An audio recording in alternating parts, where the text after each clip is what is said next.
dos contatos imediatos. Durante 2 horas, uma rede de TV americana fez um balanço de tudo o que se sabe sobre objetos não identificados, discos voadores e seres extraterrestres. Você vai ver agora os principais momentos deste especial que foi assistido por milhões de pessoas nos Estados Unidos e no Canadá. Good evening. What do a colonel in the United States Air Force, O programa da TV americana foi conduzido por Mike Barrell, um dos apresentadores de maior credibilidade nos Estados Unidos. Foram 2 horas de debates, entrevistas e até um satélite ao vivo, direto de Moscou. No começo, Mike Barrell levanta uma dúvida que todo mundo tem quando se fala de discos voadores. É possível existir uma nave capaz de viajar milhões e milhões de quilômetros até atingir a Terra? Para responder a esta pergunta, ele convidou o astrofísico Thomas McDonald, que é um especialista no assunto. A grande vantagem das viagens espaciais, diz ele, é que no espaço podemos acelerar até atingir velocidades próximas à da luz. Os foguetes de fusão, que usam hidrogênio ou hélio, já têm o combustível pronto no espaço. Não precisam, portanto, carregar peso. Além disso, diz o Dr. McDonald, consegue-se uma energia milhões de vezes maior comparando-se com os foguetes que usamos na Terra. Outra dúvida comum é sobre a natureza das aparições dos discos voadores. O apresentador Mike Barrell pergunta: afinal, se os extraterrestres querem causar impacto, por que não aparecem num lugar bem conhecido, como a Casa Branca, por exemplo? Mas o fato é que isto aconteceu. Em julho de 52, a Força Aérea Americana tentou interceptar uma dúzia de objetos voadores não identificados que estavam bem acima da Casa Branca. Esta aparição acabou se transformando no acontecimento de maior impacto no país desde a Segunda Guerra Mundial. Este oficial garantiu na época que os objetos não tinham nada a ver com os projetos secretos que estavam sendo feitos no país. Este outro admitiu que os objetos podiam ter origem interplanetária. E o representante da Marinha disse que não conhecia nenhum míssil ou aeronave com a forma de um disco voador. Para dar uma satisfação à opinião pública, a Força Aérea Americana criou uma unidade de investigação que chamou de Projeto Livro Azul. E Mike Barrell está agora com 2 oficiais americanos que estiveram envolvidos pessoalmente com o projeto. O coronel Robert Friend, que chefiou as investigações por 5 anos, e o coronel William Coleman, ex-porta-voz do Pentágono. O coronel Robert Friend diz que o projeto Livro Azul sempre enfrentou muitas dificuldades, apesar de pelo menos 100 casos investigados por eles terem sido considerados muito preocupantes. Por isso, diz que não ficou surpreso quando o projeto foi extinto em 69. O ex-porta-voz do Pentágono, o coronel William Coleman, admite que ele mesmo já viu um OVNI. Ele afirma aqui que isto aconteceu em 55, quando comandava um B-52 nos céus do Alabama. De repente apareceu um estranho objeto prateado que não tinha asas, media 20 metros de diâmetro e 5 metros de altura. O coronel fez um relatório oficial, mas ele conta agora que quando começou a trabalhar no Livro Azul, procurou o relatório e não havia nada no arquivo. Isso aconteceu com outros relatos que também desapareceram, diz ele. Os 2 militares americanos disseram também durante o programa que hoje se sentem usados pela Força Aérea. Segundo eles, o governo não estava interessado em divulgar a verdade. Queria apenas acalmar a opinião pública e minimizar os relatórios sobre OVNIs e ETs. O apresentador Mike Barrell afirma que se esse era o objetivo da Força Aérea, ele foi atingido. Em pouco tempo, o pânico foi substituído pelo riso e o noticiário sobre o assunto ridicularizado, passando a ser publicado só por jornais sensacionalistas. Quem declarasse ter visto um OVNI era imediatamente chamado de maluco. Com isso, muitas testemunhas idôneas começaram a ter medo de falar sobre os discos voadores. Esta cena do filme Contatos Imediatos do Terceiro Grau mostra uma realidade muito comum hoje em dia. No filme, os operadores da torre de controle detectam no radar um objeto não identificado que está próximo de um avião. O piloto e o copiloto confirmam que estão vendo este objeto. Mas quando os operadores perguntam se eles querem relatar oficialmente o incidente, a resposta é não.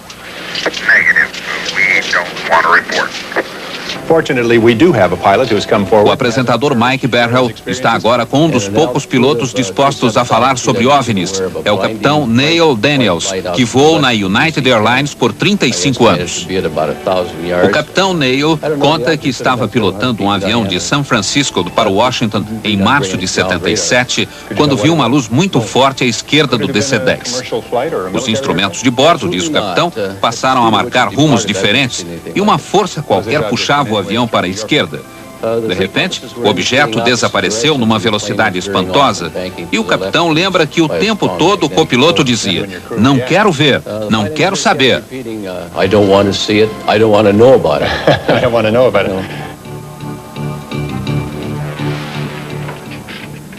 O interesse pelos discos voadores provocou uma onda de filmes de produção barata, principalmente na década de 50, e também estimulou imaginações de pessoas em busca de fama e dinheiro através de fraudes e falsificações.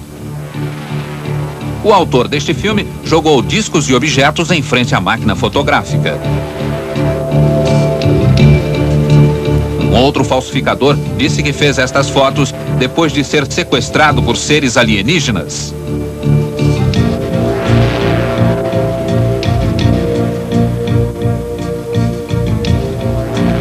Neste pequeno aeroporto da Virgínia, foi filmada uma sequência com um disco voador. Era fraude.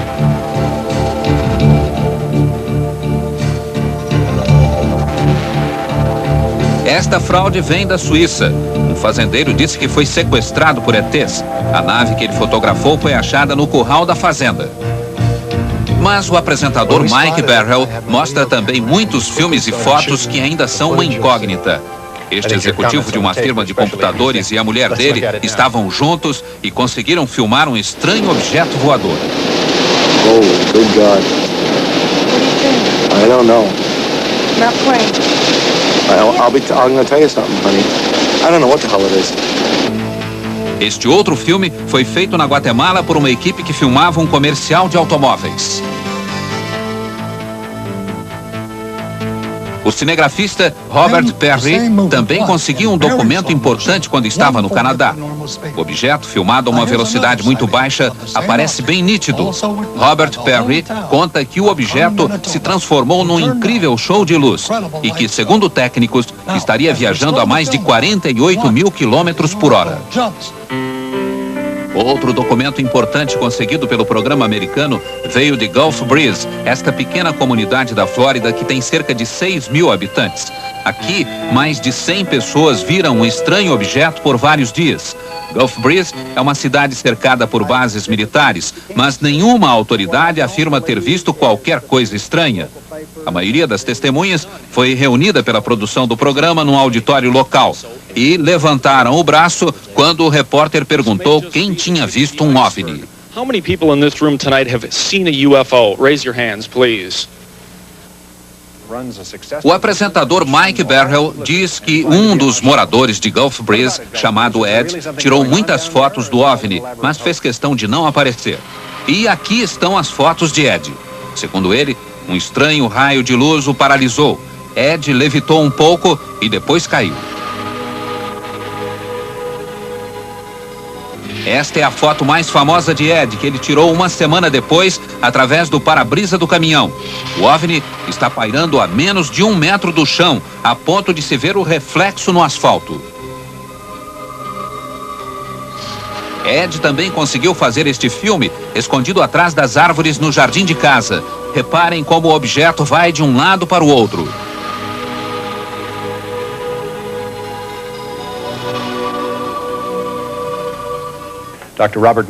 Mike Barrell diz agora que, para analisar as fotos de Ed, ele convidou 2 dos maiores peritos em análises fotográficas dos Estados Unidos.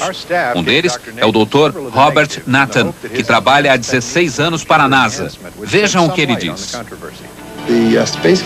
Me parece, diz o Dr. Nathan, que muitas dessas imagens são produto de dupla exposição fotográfica. Me parece também que a iluminação da nave é meio artificial, bem diferente da iluminação do fundo ambiente. Em muitas fotos, tanto a parte inferior como a superior da nave estão recortadas com nitidez, dando a impressão de que houve algum trabalho de corte ou de colagem. Tenho analisado fotos de OVNIs há mais de 30 anos. Gostaria de dizer outra coisa, mas na minha opinião, essas imagens de Gulf Breeze não conferem. Mike Berhel diz agora que pediu a opinião de outro perito, o Dr. Bruce Maccabee, um físico nuclear que trabalha para a Marinha e que também analisou muitas fotos de OVNIs. A opinião dele é diferente.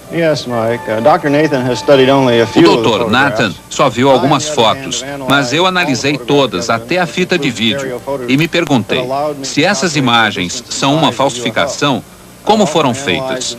Procurei, por exemplo, uma linha fina em cima que pudesse ser um fio suspendendo a nave. Procurei qualquer sinal por baixo para ver se o objeto foi apoiado numa mesa ou numa coluna. Procurei reflexos de vidro que mostram que houve montagem fotográfica e não encontrei nada nas fotos que pudesse justificar essas alegações. Minha conclusão é de que as fotos são verdadeiras e que a espaçonave é extraterrestre, diz o Dr. Maccabee. Outro momento importante do programa, o depoimento de autoridades soviéticas. Pela primeira vez na história, o Ocidente toma conhecimento da posição da União Soviética em relação aos fenômenos extraterrestres. O apresentador Mike Berhel conversa primeiro com Leonard Nikishin, que é o secretário do grupo de trabalho do governo soviético para assuntos extraterrenos. Ele diz que a maioria dos cientistas soviéticos não acreditava em OVNIs, mas que agora a situação está mudando. Segundo Nikishin, o fenômeno está sendo abordado de forma científica no seu país e ele acha que vão entrar em contato com ETs mais cedo do que se esperava. O outro soviético é Sergei Bonlantsev, um jornalista da agência de notícias TASS, que é especialista em OVNIs. Sergei diz a Mike Berhel que o relato confiável mais recente aconteceu em 85. O piloto de um avião comercial notou um feixe de luz que iluminava totalmente o solo, uma luz tão forte que chegava a cegar as pessoas. O ponto de luz, diz Sergei, voou para longe do avião e começou a balançar da direita para a esquerda e de cima para baixo. Finalmente, voou ao lado do avião como se fosse uma escolta. Os passageiros viram tudo e o objeto também foi detectado nas telas de radar da região. Sergei mostra agora esta foto feita na Bulgária em 78. Um casal estava tomando café quando viu isso. A foto foi feita com uma câmera Polaroid. Sergei informa que este outro OVNI foi visto perto de Murmansk, no norte da Rússia, quase na fronteira da Finlândia. Vocês vão ver agora um momento dramático do programa. Os depoimentos de 3 pessoas que teriam sido sequestradas por seres extraterrestres. Para garantir maior veracidade a esses depoimentos, todas foram hipnotizadas. As 3 testemunhas nunca se viram. Mas o estranho é que as histórias são muito parecidas. Rosemary é pintora e artista gráfica. Mora no East Village, em Nova York. Ela machucou o joelho e agora se recupera do acidente. Al Hassine mora no Bronx, também em Nova York, com a mulher e a filha de 12 anos. Ele trabalha na companhia telefônica e gosta de tocar guitarra. Liza Salviano mora em Nova Jersey, tem 28 anos, é casada e está grávida. Liza trabalha como secretária. As entrevistas foram feitas por 2 especialistas, a psiquiatra Raima Leibel e o pesquisador Bud Hopkins.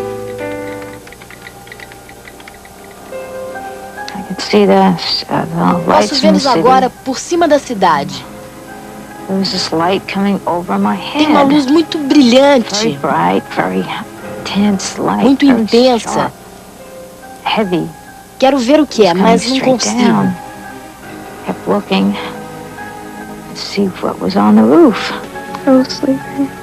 Eu fui acordada. Estava dormindo. Queriam que eu fosse com eles. As janelas estavam fechadas. De alguma forma, eu passei pelas janelas. Eu parecia flutuar. Não parecia que eu andava. Parecia outra coisa. Quando se anda, a gente vai para cima e para baixo. Mas era tudo plano. Depois, eu estava numa sala de controle, ou algo assim. Parecia um consultório médico. Todos eles estavam lá. E senti que alguém me tocou. Are you alone? No, they're all over. How many of them are there around the table? At least 4 or 5. Eles eram uns 4 ou 5. And are they all doing something or are they all watching? No, they're watching too. Mas só um me tocou. How many of them are actually doing something? One. They're so ugly. Eles são What makes them feios so ugly? They look mean. e parecem maus. They don't smile. Não sorriem. God, he's ugly. São muito That is feios. an ugly thing. Parecem mal feitos, Very ugly. distorcidos. His head looks so pathetic. His head's like they Os crânios just são don't look right. pontudos na frente e crescidos Their heads atrás. don't look right. They look distorted. Os olhos and são very muito pretos, sickly. inclinados. The skull looks Tem rugas no lugar das pálpebras. pointed in the Parecem front olhos de and lagartixa. larger in the back. Whole eyes black. São olhos pretos. Totalmente pretos. O momento mais polêmico do programa é o depoimento de um agente secreto americano. Ele recebeu o nome de Falcon. E para ter a identidade protegida, todos os depoimentos foram feitos com a imagem e a voz distorcidas. A produção do programa afirma que fez todas as investigações possíveis e garante que ele é realmente o que diz ser. Um agente ligado a um serviço ultra-secreto que investiga fenômenos extraterrestres, o MJ-12. O agente Falcon diz que o MJ-12 foi criado pelo presidente Truman na década de 50 com o objetivo de conseguir informações sobre OVNIs e submeter estas informações à investigação científica.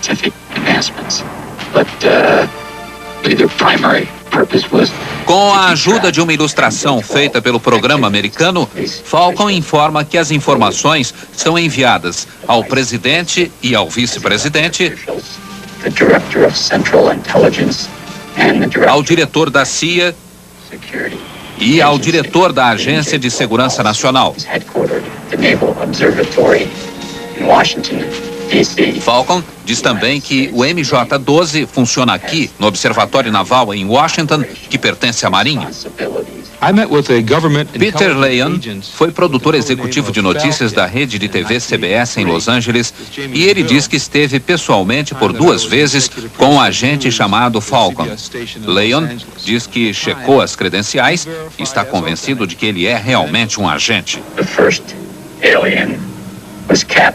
Segundo Falcon, o primeiro grande incidente envolvendo extraterrenos aconteceu em 47 no Novo México.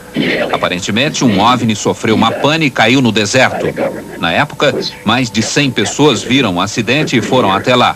Um pouco mais distante, havia uma cápsula ejetora com 2 ETs. Os corpos foram recolhidos pela Força Aérea e levados para uma autópsia. O major chegou a recolher e fotografar um pedaço da nave. A Força Aérea abafou a história, mas, segundo Falcon, um dos extraterrestres estava vivo. O primeiro alienígena, diz Falcon, foi capturado no Novo México depois que sua nave foi acidentada. O alienígena, chamado Abby pelo governo, foi mantido em cativeiro. Aprendemos muito sobre a cultura, a raça e as espaçonaves dos alienígenas. Falcon disse que outras naves desceram numa base americana também por problemas técnicos. Mais 2 ETs foram capturados e depois entraram num acordo com o governo. Segundo Falcon, eles tinham o controle total de uma base no estado de Nevada. Falcon afirma que, atualmente, só um deles vive lá. Este alienígena, diz Falcon, visitou um terceiro alienígena também dentro de um programa de trocas e tem sido hóspede do governo americano desde 82. Falcon diz que eles vivem muito, de 300 a 400 anos, e são muito inteligentes, com um QI superior a 200.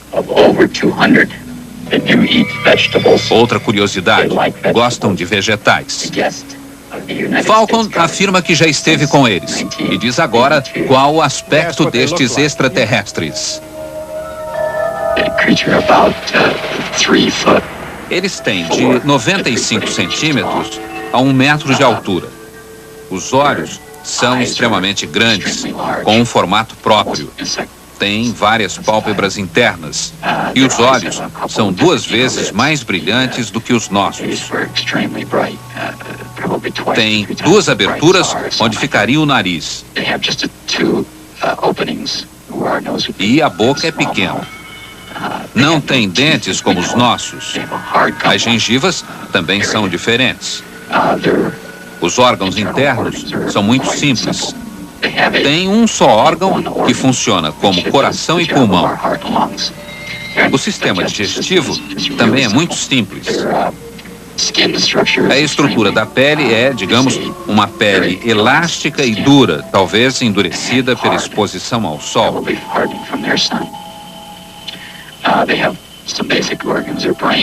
O cérebro é maior e mais complexo do que o nosso, tendo várias voltas a mais. Os olhos são controlados pela parte de trás da cabeça. Tem uma audição muito melhor do que a nossa, superior mesmo à dos cães. Os órgãos sexuais são distintos. Existem machos e fêmeas. A bexiga é que se encarrega da função excretória. E tem um outro órgão que os cientistas acreditam ser responsável pela transformação de excrementos sólidos em líquidos. Não tem polegar. As mãos só têm 4 dedos. Os pés são pequenos e parecidos com as mãos. O apresentador Mike Barrell lembra que o que foi dito aqui pode não passar de uma fantasia. Mas ele lembra também que muita coisa que era vista como fantasia hoje é uma realidade. Computadores que ocupavam salas inteiras agora cabem no bolso. Transistores do tamanho de um pão de forma agora têm o tamanho de uma abelha. E hoje em dia, diz Barrell, podemos enviar mais informações usando um feixe de luz do que Thomas Edison conseguia transmitir por 5 dias através de 1000 toneladas de fio de cobre. Mike Barrell reafirma que tudo o que se diz sobre OVNIs e ETs não pode ser visto como uma verdade científica, e sim como uma especulação. Mas a especulação, diz ele, também pode funcionar. Especulamos sobre alguma coisa que substituísse a caminhada e inventamos o automóvel. Especulamos sobre voar e fomos à Lua. Mas esta noite, diz Mike Barrell, estamos especulando sobre eles, os extraterrestres, e não sobre nós, não sobre a nossa tecnologia, mas a deles. E talvez o futuro nos reserve uma surpresa.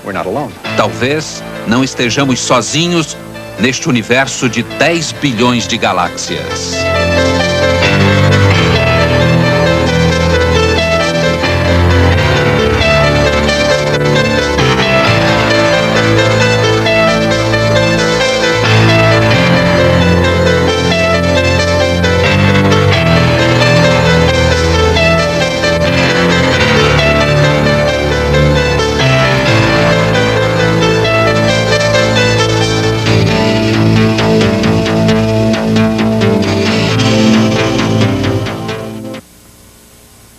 Boa noite.